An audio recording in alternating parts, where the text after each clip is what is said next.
Yo, Daikin, a new Melty Blood Type Lumina trailer just came out. What I tell you, chat, these stories write themselves. So apparently we have a new Melty Blood Type Lumina trailer to look at. And it seems like, from what the person linked me, is going to be the Hisui trailer that we're going to be taking a look at pretty shortly. But I just got to say that that name is pretty nostalgic to me. Just, if you don't know, Melty Blood had about like 3 voice actor changes when it came to the overall series. Melty Blood Tsukihime. So there was Melty Blood. And then of course there was the Carnival Phantasm anime. So that was one link of voice actors right there. The Carnival Phantasm anime is basically like the Fate series and the Tsukihime series coming together for like comedy anime or whatever. And so that's one set of voice actors. Then of course we have the new series, so the Blue Glass Moon, and of course Type Lumina coming out. This is a brand new voice acting cast when it comes to this. And then there was of course the Atrocity anime that no one liked, that came out, that people say don't exist. But yeah, that had its own set of voice actors as well. But if you don't know, from the original Melty Blood, Hisui was actually voice acted by Miyu Matsuki, and she passed away due to illness a few years back. So, you know, a lot of people were definitely grieving her passing, especially with the horizon of a new Melty Blood on the horizon. And I do got to say that all the new voice actors are definitely doing each and every character justice when it comes to actually bringing these characters to life.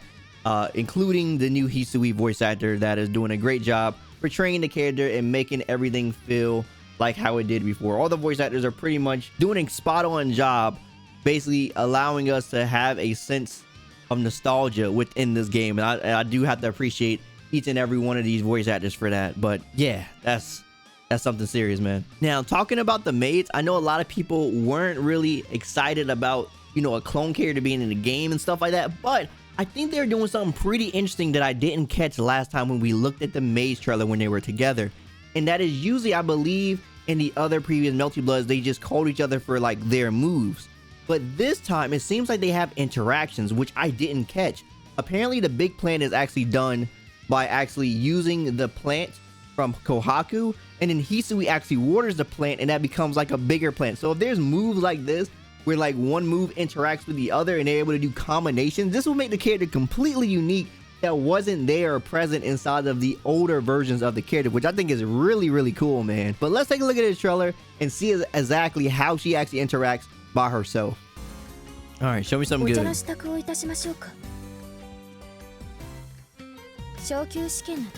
All right, more intros. Trying to get a raise. Uh-oh. Throwing the whole kitchen at you. Oh man, we got the lunch. We got the lunch back. Oh no, not that. We got the dust clouds back. The clash battles. Every video, bro. Okay, so it seems like everybody has that? Oh man.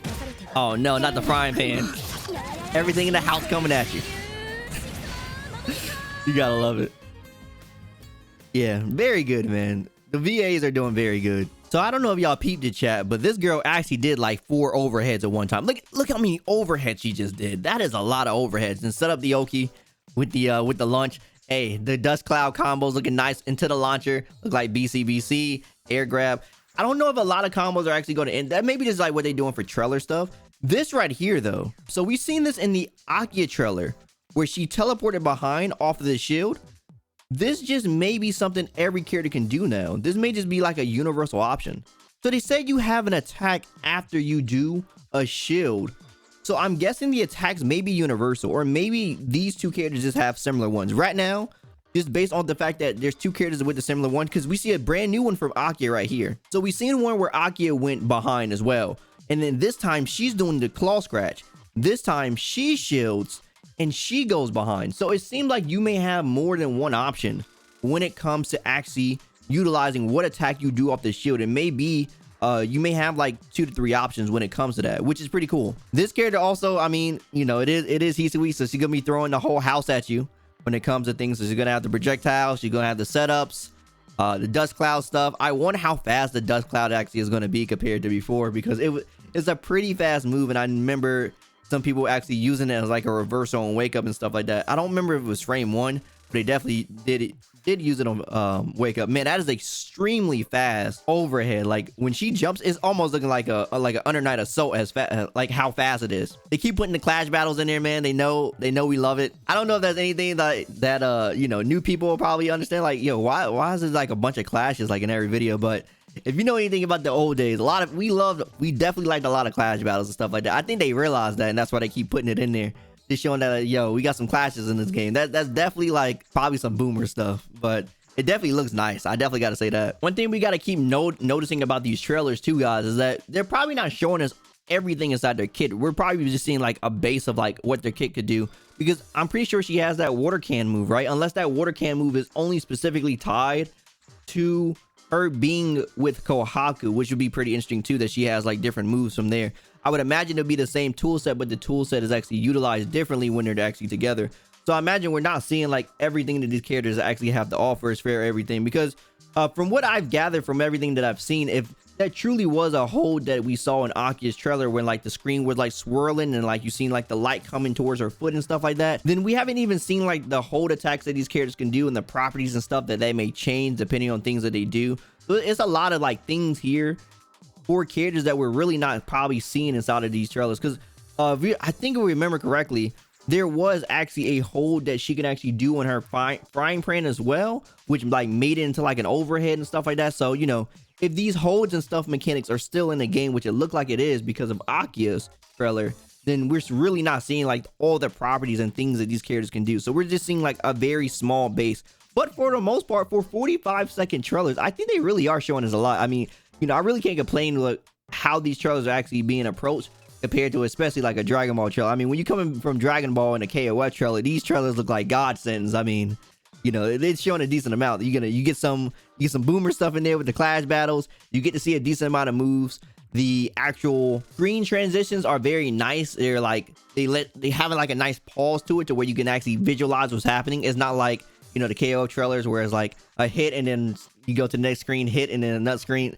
It's not doing that. So it's not visually jarring. You can actually see what's going on and analyze the trailers, even though it's not too much here because only 45 seconds and like half of the time is like a clash battle along with the intro. So, you know, you do get a decent amount of stuff here though. Another interesting thing that someone actually brought to my attention not too long ago, actually in another stream that I was having when I wasn't really talking about Melty Blood for main topic, was that there actually is recoverable life. So obviously we know there's recoverable life, but the way you actually recover is actually pretty unique.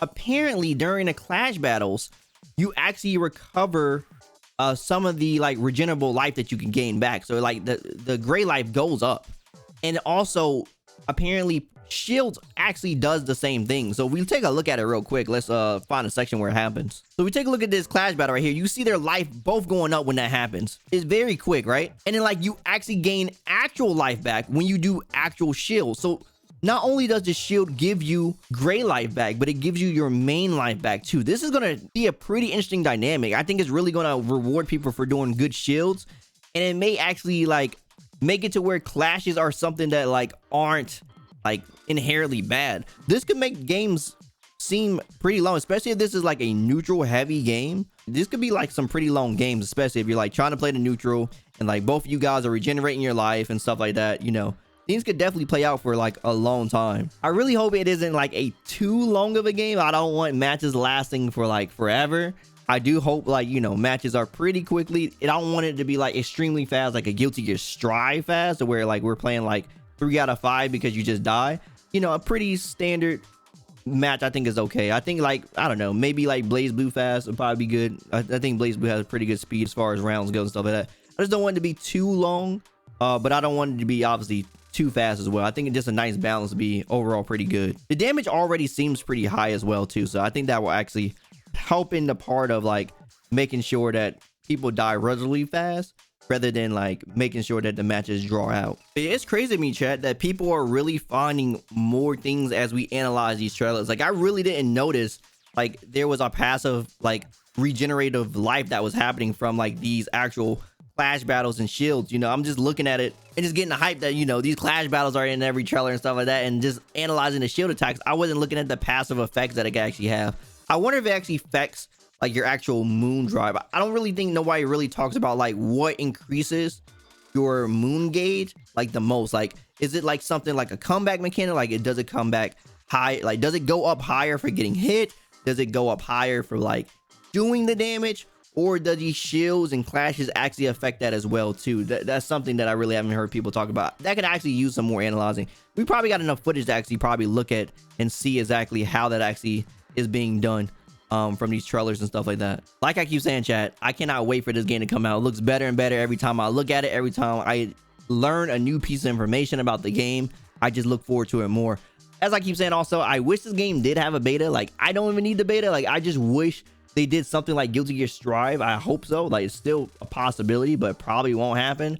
Of just a beta for influencers and stuff like that to get people talking about the game, because more people are talking about the game. But I think a big part of Guilty Gear Strive success truly is the fact that it did have that beta and they promoted it right to big influencers. You know, they gave it to these big VTuber names and these other, you know, stars on Twitch and YouTube and stuff like that to help them promote the game so it could get the game inside more people eyeballs, which is a very important piece because word of mouth goes a long way, and it definitely proved with the amount of sales that Guilty Gear Strive got on its first month and stuff like that. So I just hope this game has somewhat of the similar success. You know, it is going to have rollback netcode and all the other things. It's going to have this godlike color customizer that really no game of this caliber of sprites really has outside of like the KOF series as far as that I've seen. And I just really want this game to thrive and, you know, just get the respect and these sales that I think it deserves, man. Because right now this game is looking like it's going to be one of the best contenders